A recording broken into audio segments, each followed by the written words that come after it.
We would now like to start regular press conference by Minister Kamikawa. The Minister, the floor is yours. I have one point. Today, I will be meeting with His Royal Highness Crown Prince Guillaume of Luxembourg, who is visiting Japan, leading an economic mission from Luxembourg. Japan and Luxembourg have favorable relations based on close ties between the imperial family and Grand Dukes of Luxembourg. From Luxembourg, a total of about 70 people from more than 20 companies in space field, including satellite communication, IT, and IT AI related, are visiting Japan from Luxembourg. We want to further deepen relations and strengthen bilateral cooperation between Luxembourg and Japan through the visit by the Luxembourg Crown Prince and economic mission. On this occasion, the signing ceremony of the Luxembourg-Japan Aviation Agreement and the Memorandum of Understanding on Cooperation in the Field of Space between the relevant authorities will also be held. We would like to exchange views on ways to deepen our bilateral relations, focusing on cooperation in the fields of these areas.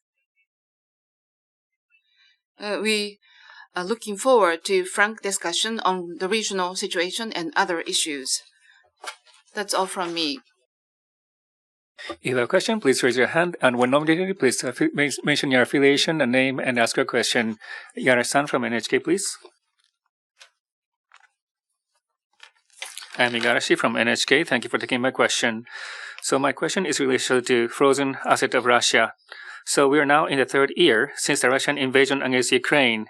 And now with regards to such a asset of the Russian Central Bank, G7 countries are discussing the using proceeds from the interest of such an asset to support Ukraine. What is the position of Japanese government? And also, amongst the experts, there is opinion saying that usage of such interest is in violation of international law. On that point, also, I'd like to ask for the view of the Japanese government.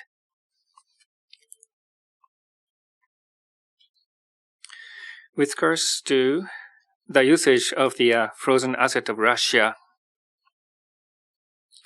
including the G7 Leaders Summit on February 24th and other G7-related statements, it is to be continued to be discussed amongst related countries.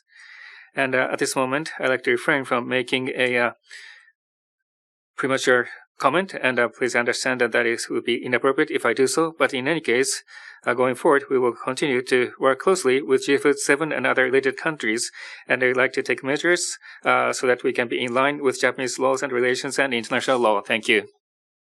Next, Kyodo Tsushin Nishiyama-san, please.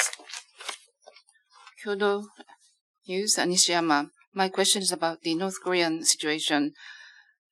As a countermeasures to DPRKs, which has flown large balloons with garbage again, South Korean forces conducted propaganda using loudspeaker in the demilitarized zone, and there will be a tit for tat, maybe anticipated. What is the take of the Japanese government?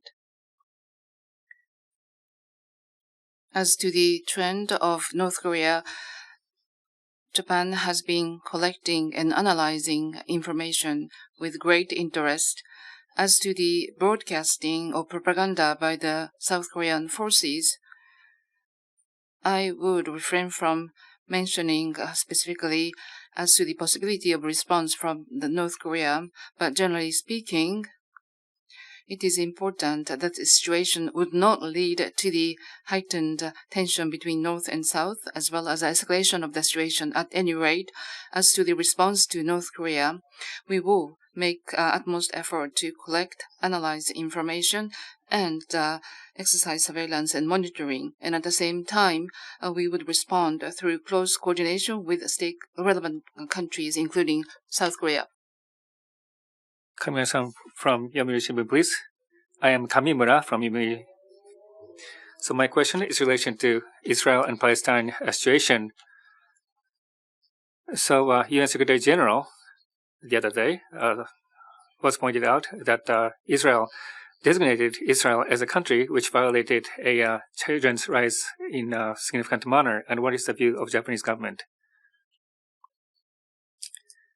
Yes, the UN spokesperson for the Secretary General at its regular press briefing made comments saying that Israel will be newly added to the annex for the report of the Secretary General on children and armed conflict. We are aware of the comment.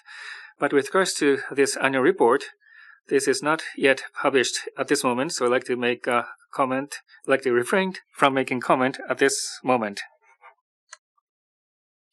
But with regards to the situation in Gaza, inclusive of children and women, many civilians have fallen victim, and Japan is deeply concerned about the situation. As a member of the Security Council, we're focusing on the protection of children, and we supported the resolution at the UN, and we continue to we have continued to take diplomatic efforts to protect the children and other civilians. And with regards to the new proposal in relation to the release of the hostage and the ceasefire, there was a resolution adopted, and the resolution demanded the compliance to such a ceasefire draft by the relative parties, and the resolution was adopted with the major support. And I am planning to issue a statement to support the resolution. And once again, I strongly urge all the related parties to make efforts toward the release of the hostages and a sustainable ceasefire. Next, Pan Orient News, Azahari-san, please. Don Azhari, Pan Orient News. We have following up on the Palestinian issue. An international consensus of 148 countries, including some G7 countries, is established supporting recognizing Palestine as a state. The recognition is proved to be the most viable means to achieve lasting peace, stability, and prosperity in the Middle East. What is the exact reason behind Japan's rejection to recognize Palestine as a state, at least to upgrade the diplomatic representation level with Palestinian officials? Palestine has been a leading country in supporting Palestine, but a lot are puzzled why you don't recognize Palestine as a state. Thank you.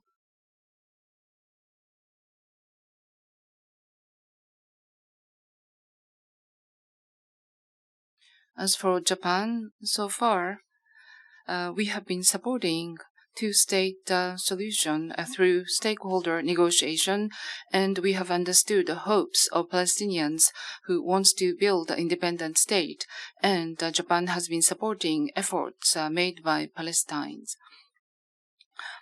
As for such support of Japan, it has been highly assessed by Palestinian side, and on April 2nd, when I had a telephone talk with the Prime Minister and Foreign and Immigration Director Muhammad Mustafa from Palestine, he expressed gratitude to me.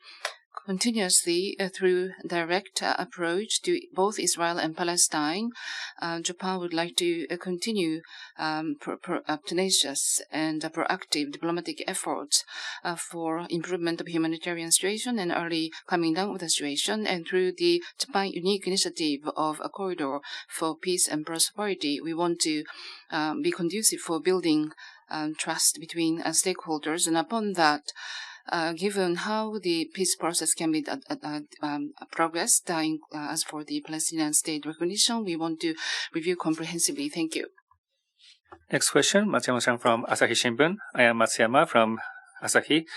I'd like to ask a question about a different topic, which is about the parliamentary diplomacy. Last month, Liu Chen-chao, head of the International Department of the CCP, visited Japan, and in the meeting with the ruling party exchange, with the LDP and the Koumei, there was an agreement to resume ruling party exchange council, and this is means the resumption of the channel of parliamentary diplomacy. And if the And the Minister, Kamikawa, has been very proactive in involving parliamentary diplomacy yourself before becoming a minister. And what do you think about the significance and expected role of the parliamentary diplomacy?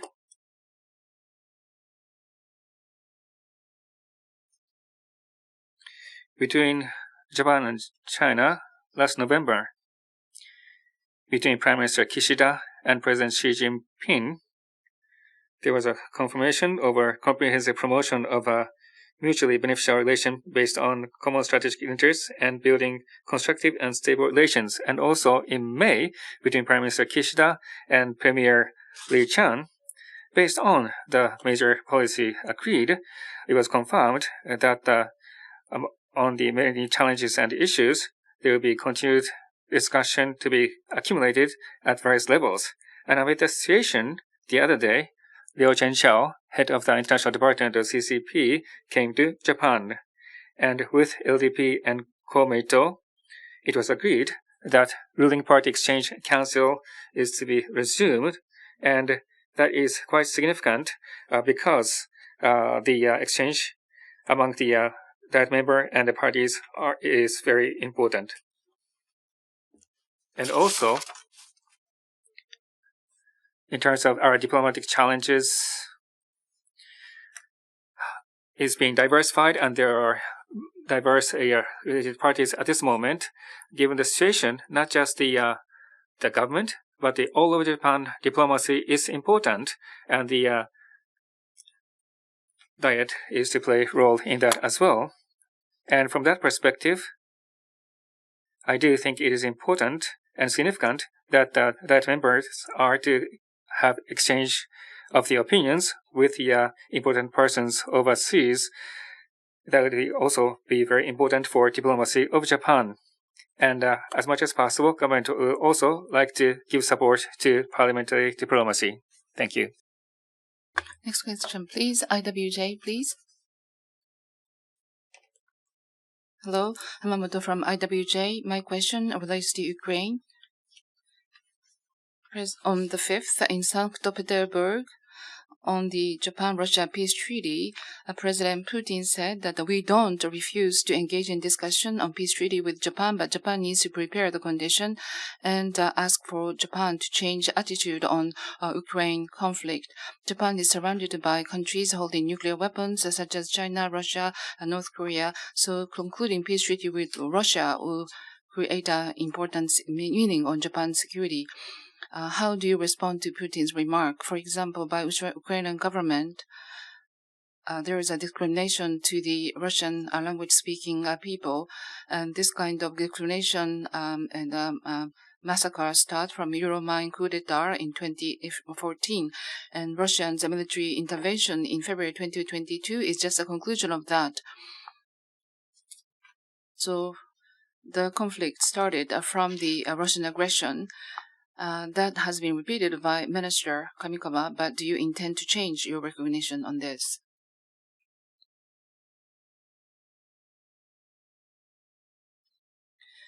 So 1 month after Russia's aggression on Ukraine, in March 2022, due to the sanction against Russia by Japan, Russia unilaterally announced not to continue negotiation on peace treaty with Japan. However, the current situation is all due to Russia's aggression of Ukraine. So the Russia's attitude, which tries to pass on the responsibility to Japan, is extremely unjust and cannot be acceptable.